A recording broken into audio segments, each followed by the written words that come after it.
Everybody plays some kind of game. Press start to play. Welcome to my brain. Welcome to my brain. Press start to play. Welcome to my brain.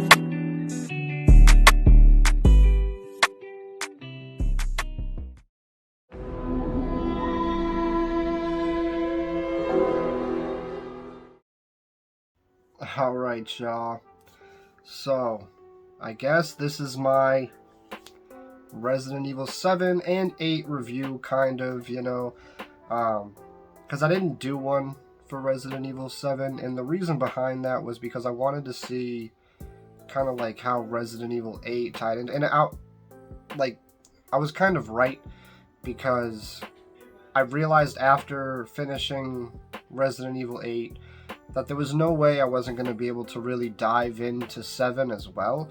So it's kind of like a review on both at the same time, you know? So let's see. I guess, like, this really is more like a Resident Evil 8 review overall. But like I said, there's no way I'm not going to be able to really get into 7. So let me just start off with 8. So for anybody that watched my streams, I mean, I gave like a little bit of a review at the end. But overall, I just want to say that I did enjoy the game. Like, there was a lot of people that were hating on this game before it even came out, man. And I don't know, I thought it was alright. Like, you know, I'm not going to sit here and say it was great. I think it was a little bit of a step back from 7. But at the same time, it had this weird feel of its own thing.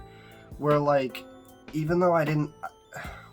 Well, that I liked 7's atmosphere and actual, like, scariness, you know, more than 8, I kind of thought that 8 kind of had this cool direction. Where, like... Yeah, there was more action, but it wasn't like a Resident Evil 6 situation, you know, where there was too much action. I felt like it was nice. Like, alright... So here's this thing that I've been thinking of ever since I beat the game. Here's like my kind of gripe about it.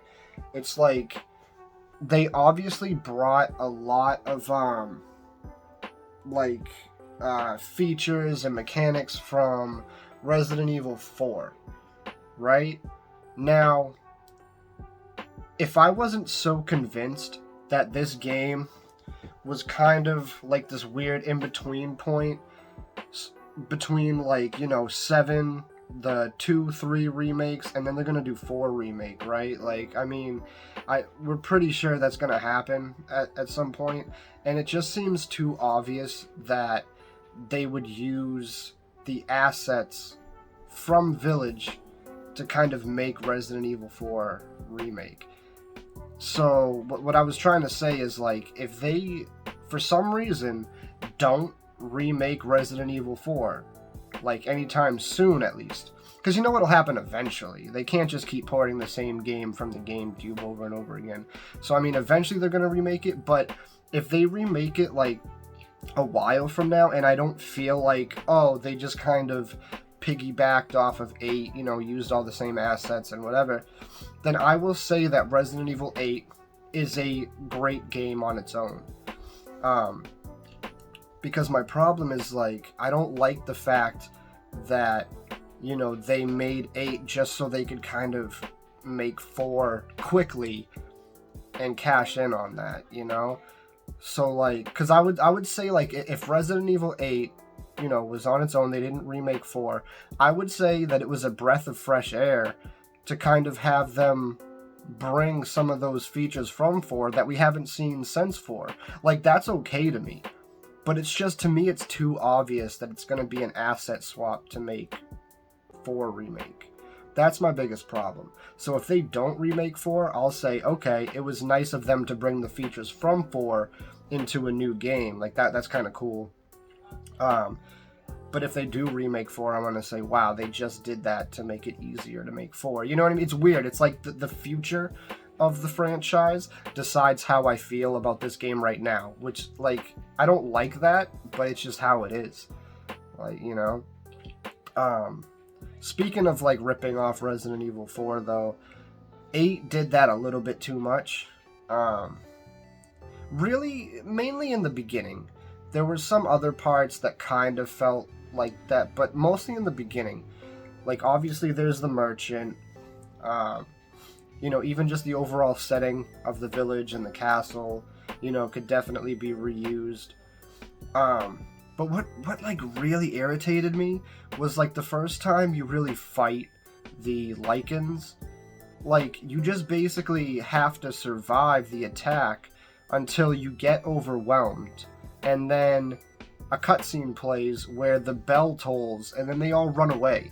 It's exactly like the village in RE4, except you didn't have to wait for you to die for the cutscene to trigger. You just had to either kill everybody or wait a certain amount of time, and eventually they would go away with the cutscene where the bell tolls.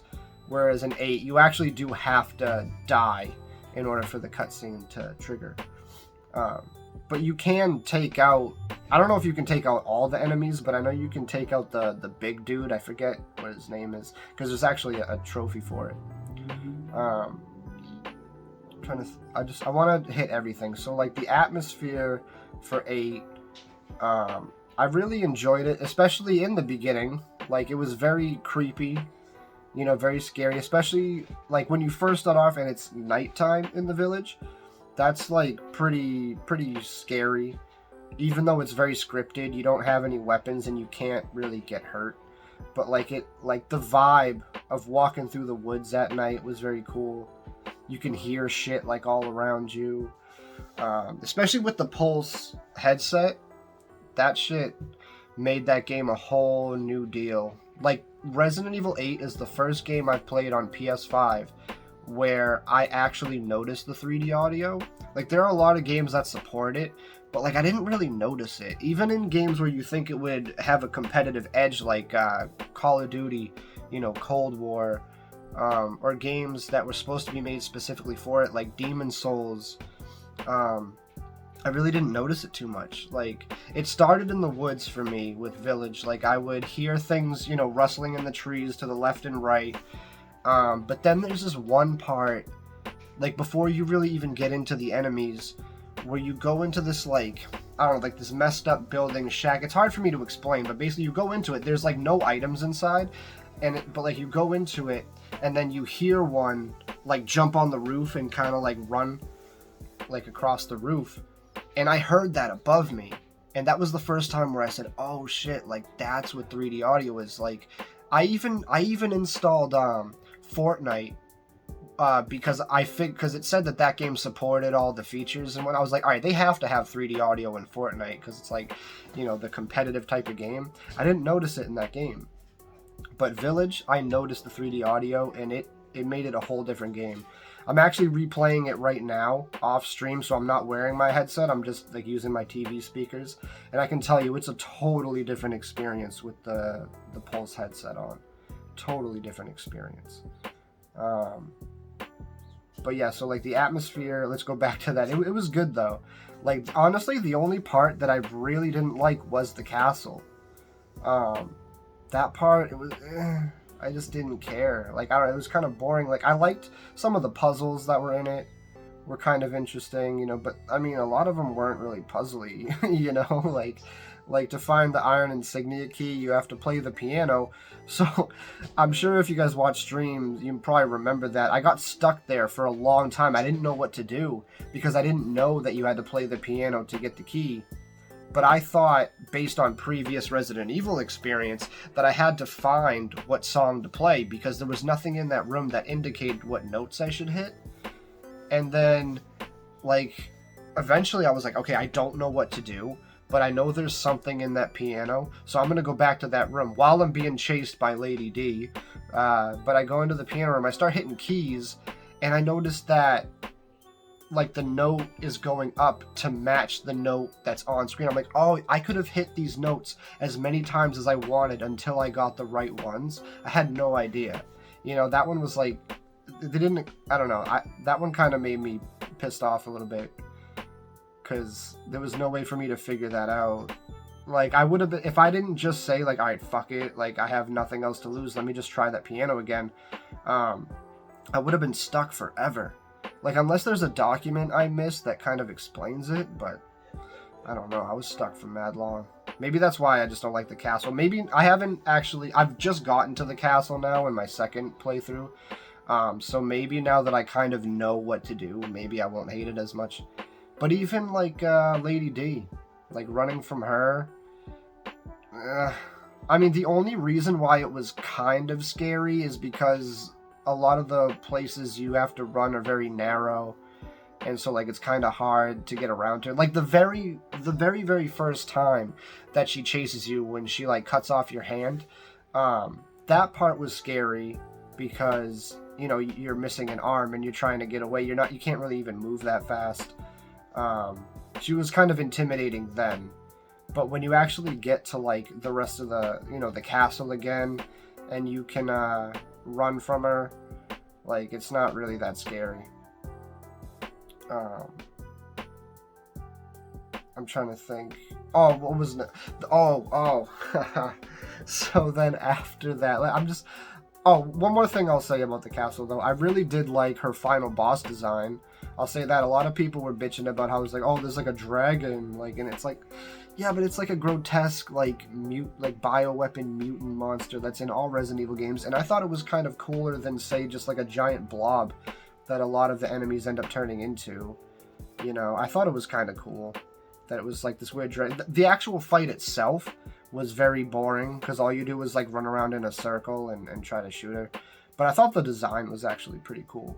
I can't lie. And then, you know, that's really all I got to say about the castle. It was probably my least favorite part of the game, to be honest. But after that, oh my god, what's her name? I can never pronounce her name, but the doll. The doll, when you have to go through her house, that was by far my favorite part of the whole game. So it's like you go from what I thought was the worst part to the best part, like, immediately. That house was so scary. Like, I was genuinely scared of that part throughout most of it. Because obviously, like, a first playthrough, you don't know what to expect. That's why I am doing a second run. I thought about waiting to do this review until after my second run, because my thoughts might change where you know what's going to happen. But then I thought, nah, let me give, like, my initial review. If my view of the game changes drastically, I'll make another video. But yeah, so anyway, so the doll's house. It sounds like I'm saying it's a doll house. It's not. It's just a regular house, but this doll is in there.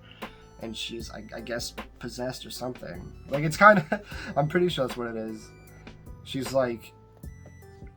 Because, like, Mother Miranda, like, she infects people and then they can control shit with their minds and shit. It's like... It's a whole fucking complicated mess that I'm not going to dive too deep into. You can play the game if you want to get all of it.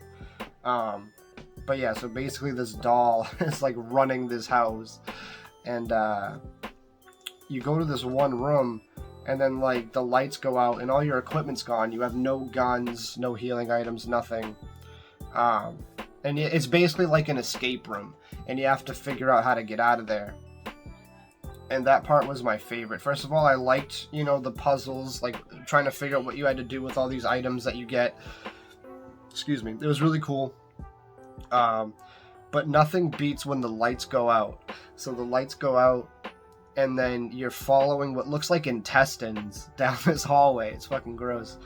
And then eventually you go down this hallway far enough, and this fucking giant grotesque baby starts crawling after you, and it sounds horrific, like the noises that it's making. Dude, it scared the shit out of me. I'm not even gonna lie. Like, you have to run from it, get around it so you can go back out the hallway, because the hallways are narrow, so it's coming at you. You gotta run back to the room you came in, like, kind of like move around a table, kind of like you do with Jack Baker in the beginning of 7. And then you gotta fucking get by it. You have to do it twice. One time you actually have to hide under a bed, wait for it to go around the bed, and then you dip. But dude, that was terrifying. I'm not gonna lie. Shit was fucking, so scary. And then you gotta fight the doll. The actual doll boss fight was very disappointing. because all you have to do is find her around the house. But I think you're on a time limit because there are other dolls in the house that will like start attacking you if you don't find her in time. But you basically just find her, and then it's a cutscene where you stab her in the head with a pair of scissors. You have to do it like 3 times. Each time is the exact same thing, so I didn't really care too much about that boss fight. But the whole house up to that point is my favorite part in the whole game. It's actually fucking scary as shit. And then Moreau, or whatever's after that. His part was like, it wasn't really that scary, but it was kind of fun. Like, because you have to, like, get power to this dam, but in order to get power there, you have to, like, turn on these, like, windmills, and you go to the first one, the crank breaks, so now you gotta find the crank from the other windmill, and, like, but getting there is actually a fun little puzzle, and the whole time you're trying to avoid, like, this giant lake monster, kind of, you know, reminds you of Resident Evil 4, but you're not on a boat. You have to like cross these rafts, and some of them are like bridges that you have to bring up, but they're like short-circuited, so like they're timed, like they'll go up for like a couple of seconds, so you have to like time it right to run across multiple ones. It's cool. It's like a cool little obstacle course puzzle that I kind of enjoyed.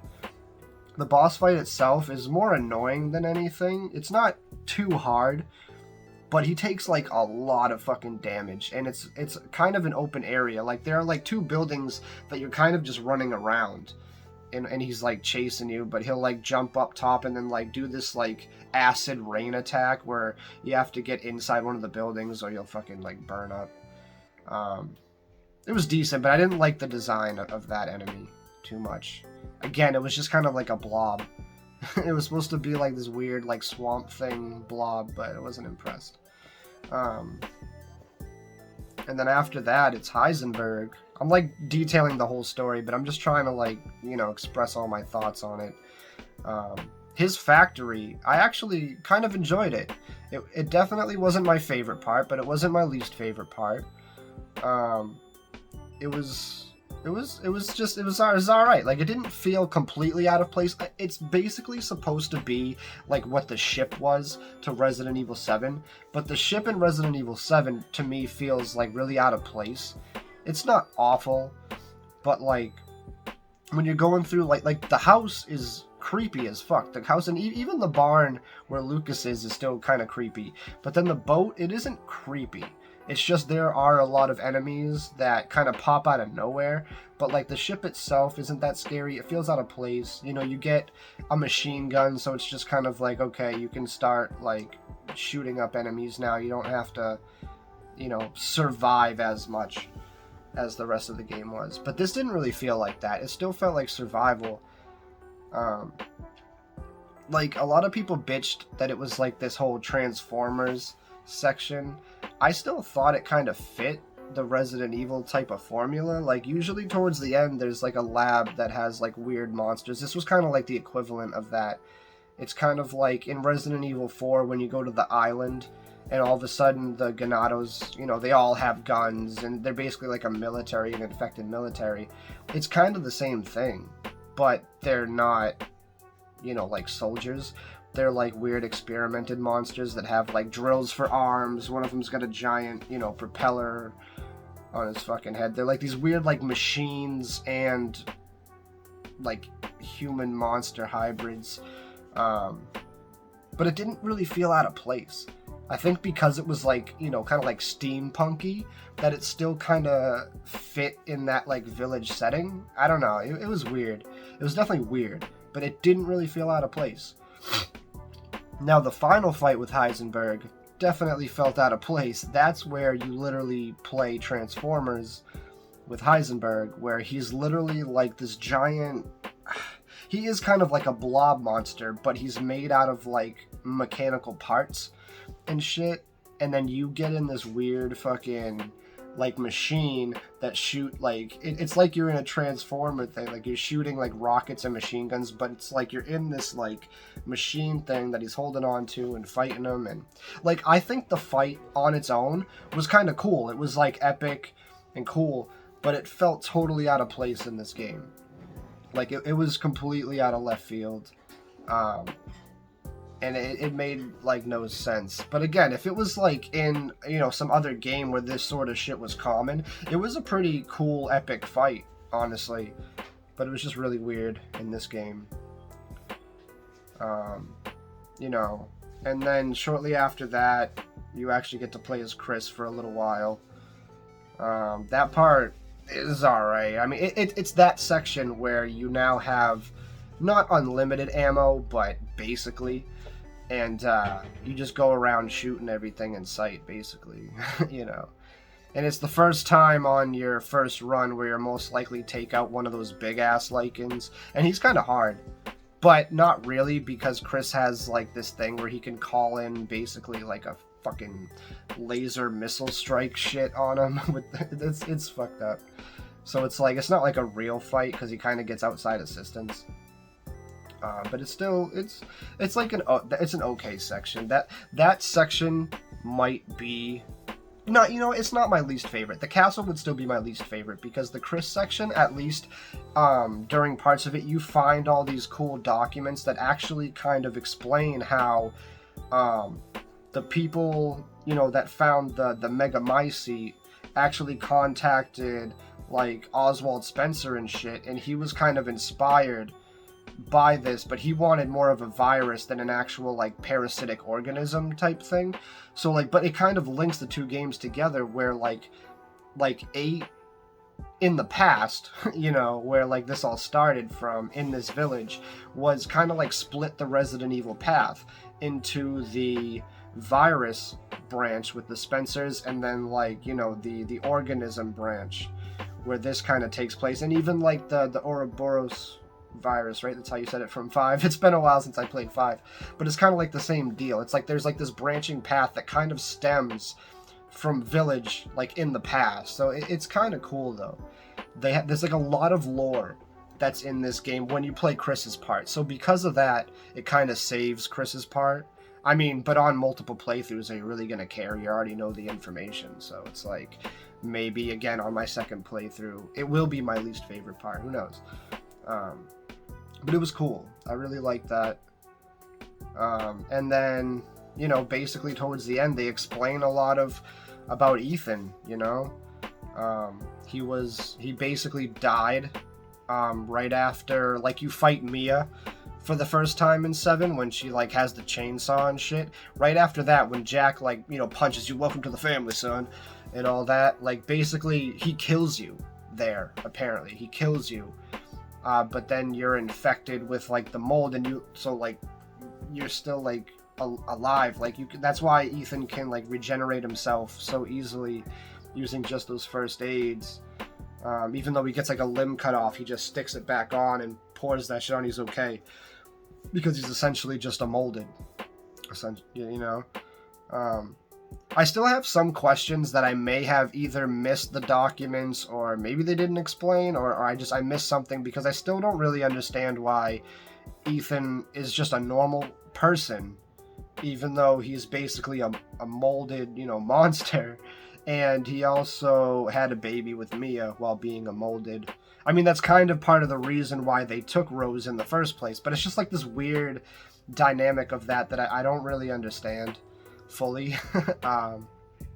Again, that's why I'm doing, you know, like, a second playthrough, just in case I missed any, like, documents maybe, because when I was playing it on stream, it was really hard for me to really immerse myself into the story. Like, I would be communicating with the chat during some cutscenes, and, you know, I would be reading documents, but I would kind of just be skimming them, because I didn't really want, you know, the chat to have to sit there and fucking sit there. So, you know, this second playthrough, I'm, like, fully deep dived into this shit to really, you know, figure everything out.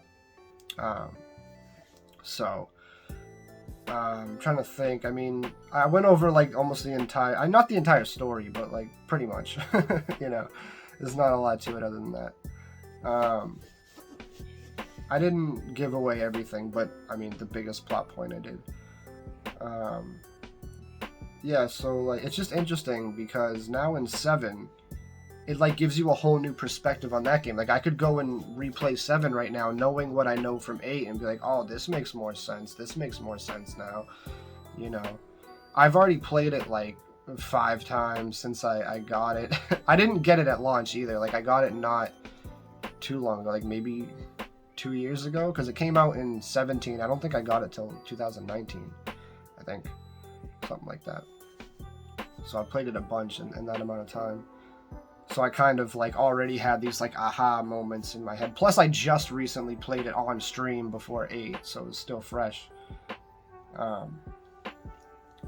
So yeah, like, I don't know. I personally think that 7 is like slightly better in the sense that like I feel like at the end of the day, I'm gonna want to replay 7 more than I'm gonna want to replay 8, just because I like the whole Evil Dead, Texas Chainsaw Massacre like inspiration more than I like this village and castle and shit vibe, you know, just in general.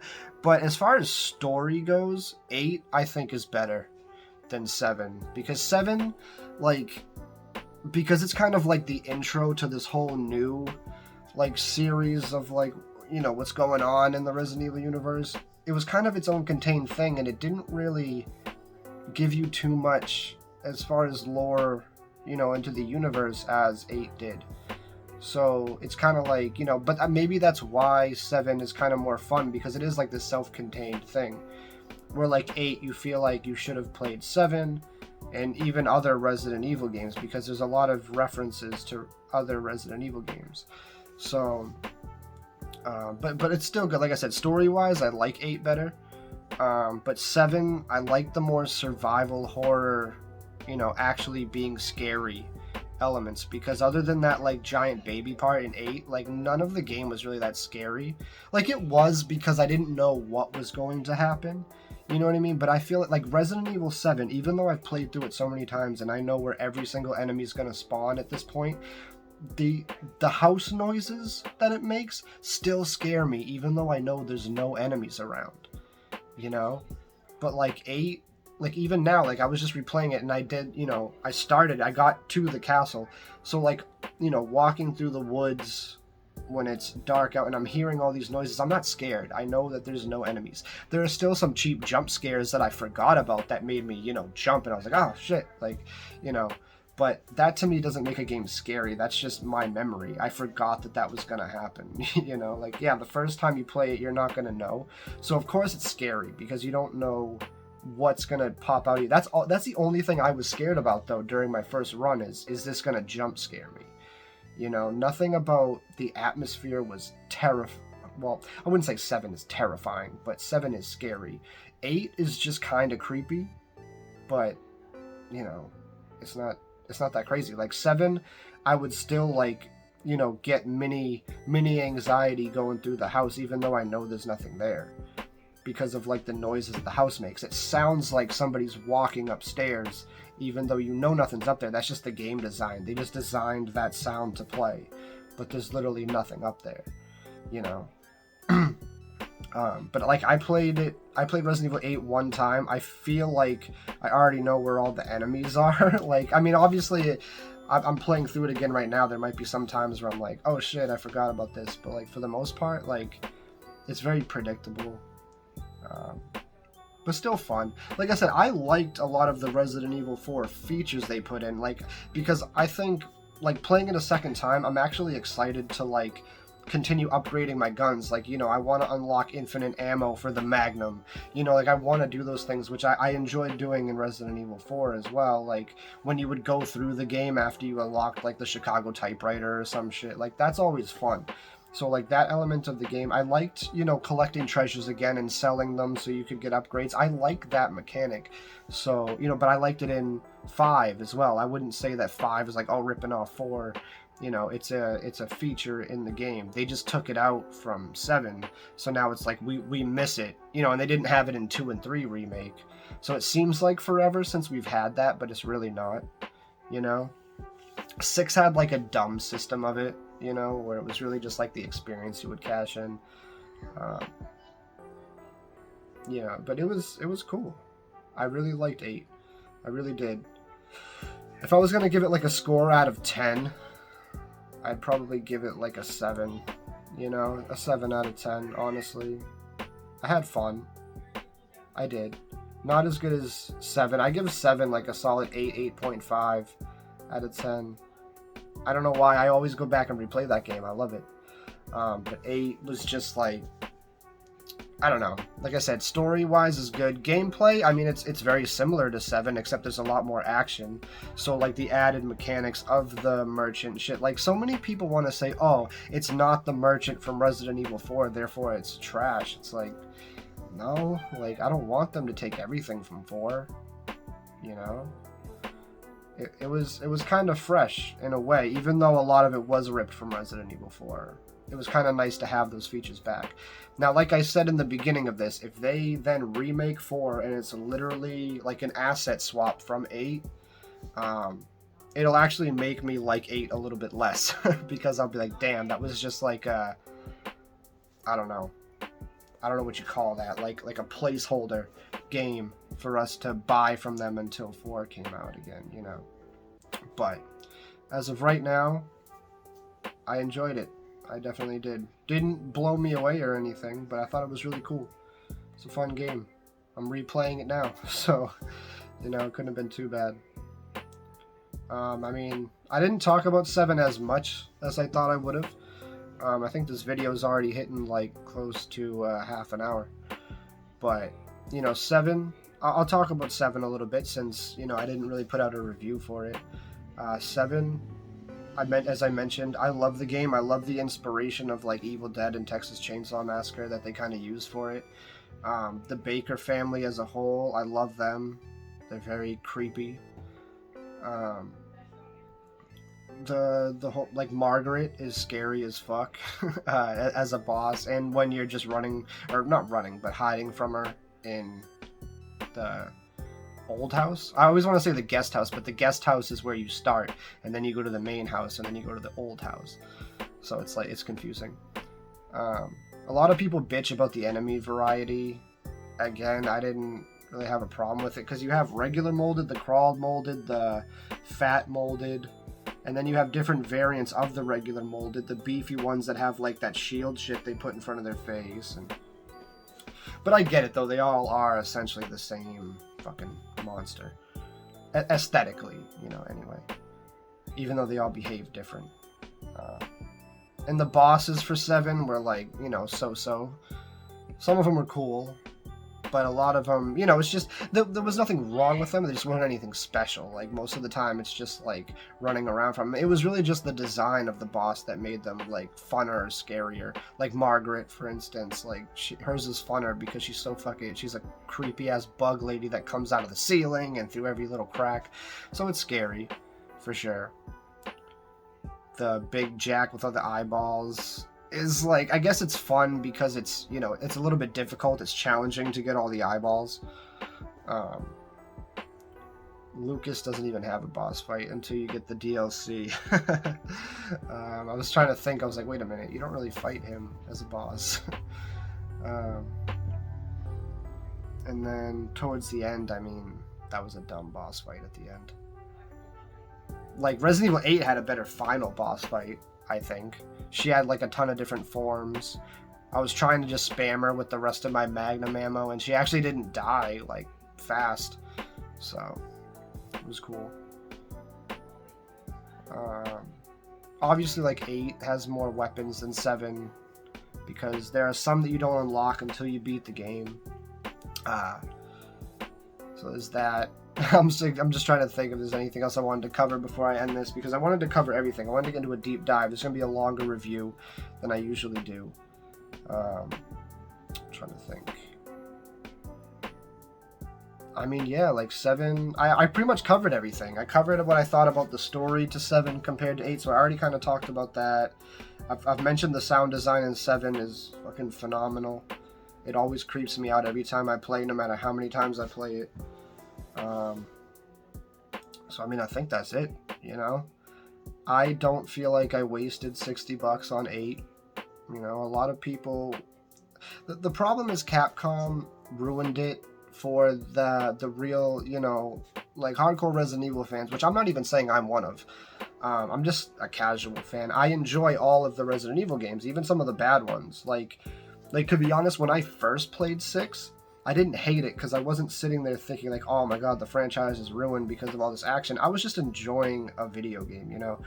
I do agree it's like the worst Resident Evil game probably that's ever come out. But the first time I ever played it, I was just enjoying it as a video game, you know. I'm not that hard to please when it comes to video games. I'm not like this hardcore critic of video games, you know. I know a lot of these reviews sound like, you know, oh, I'm just talking good about all these games, but it's like, it's because I only play games on this channel that I like. Like, I don't even really play games blind that often, you know. Like, I plan on getting, you know, the new Ratchet and Clank when it comes out. I'm probably not going to stream that my first time running through it. Like, I only did that for 8 because it's a horror game, and I felt like my reactions to a horror game would be funny if I never played it before. Like, so I could have not liked this game, and if I didn't like it, I would have told you, you know. This game sucks. I don't think it sucks, you know. But like I was saying before, I kind of went on a tangent. Capcom ruined it by advertising it with Lady D. So you got all these weird like simps coming out of the woodwork, and then all the, you know, hardcore fans are like, you know, hashtag not my Resident Evil and shit, you know. Like, and I'm glad in a sense because Lady D was only in it for a very short period of time. Like, she wasn't in it for that long. Like, you know, they made it seem like she was going to be the main antagonist of the game. I mean, eventually you see her talking to someone named Mother Miranda, so a lot of people were like, all right, she's probably not like the main bad guy, but she probably takes up a lot of the game, you know? And she doesn't. Especially when they had the demo be just like the village and the castle. Like, those two parts of the demo, people thought that the village and the castle were going to be a giant part of the game, but the castle is not that prominent in the game, really. It's like it's really, like, besides, like, you know, exploring some of the village in the beginning, the castle is like the first area you go to, and then it's over pretty quick. But yeah, Capcom screwed up advertising it, like, so much with her. I mean, they knew what they were doing, you know. They were trying to sell the game, and they figured, you know, simps would buy it. But it ruined it for a lot of people. Like, I know a lot of people that refuse to get the game. And, like, they make fun of me because I liked it. It's like, dude, you didn't play it. You didn't even watch my stream, you know? Like, you didn't want anything to do with this game because people are simping over Lady D. And it sucks. Because it's a really good game, especially if you're, you know, I feel like if you're a big Resident Evil fan, the lore that they provide you, like, near the end, is satisfactory. Like, I don't know. It is what it is.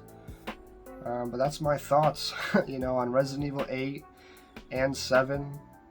You know, I love 7, and I liked 8. I enjoyed it, you know. Definitely not as, like, into it as I am 7. But, like I said, that's why I wanted to play it a second time immediately. I want to see if, like, I get sick of it really fast. Because the first time I played 7, I played it back to back. So, I played it once and then again. And I loved it both times. I didn't get burnt out. So, I want to see if I get burnt out on 8. That's kind of like my experiment right now. So, if for some reason my opinion drastically changes, I'll make another video. I'll let y'all know. But for right now, it's good. Like I said, I gave it, like, you know, a 7 out of 10, being a little bit generous. I thought it was definitely above average, you know. It's a decent game, you know. If you're not sure if you want to buy it, fucking watch some gameplay, you know. I've got streams. There's plenty of other streams out there. Check out some gameplays. See if you like it. You know, that's what I do. I don't listen to reviews. I never listen to people's reviews, so I don't blame you for not listening to me. I just watch gameplay if there's a game that I'm not sure about. And if I like the gameplay, I get it, you know. Yeah, whatever. Because there's been games where, like, I thought the story was going to be kind of good, and then I watched somebody play it, and I was like, you know what, though? I would never be interested in playing this, so I'm not gonna, you know. But yeah, decent game. 7's amazing. 8 is alright, you know. I think it's worth, you know, the $60. if you liked 7. Like, if you like 7, if you weren't really a big fan of 7 in the first place, then nah, 8, you're not gonna like 8.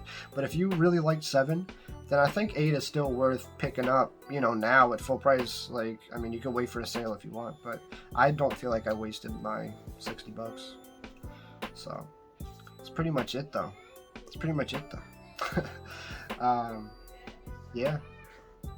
So, 8. Resident Evil Village. A lot of people get mad when you call Resident Evil 8. So, Resident Evil Village. It's alright. You know? It's alright. So, until next time, guys. Peace.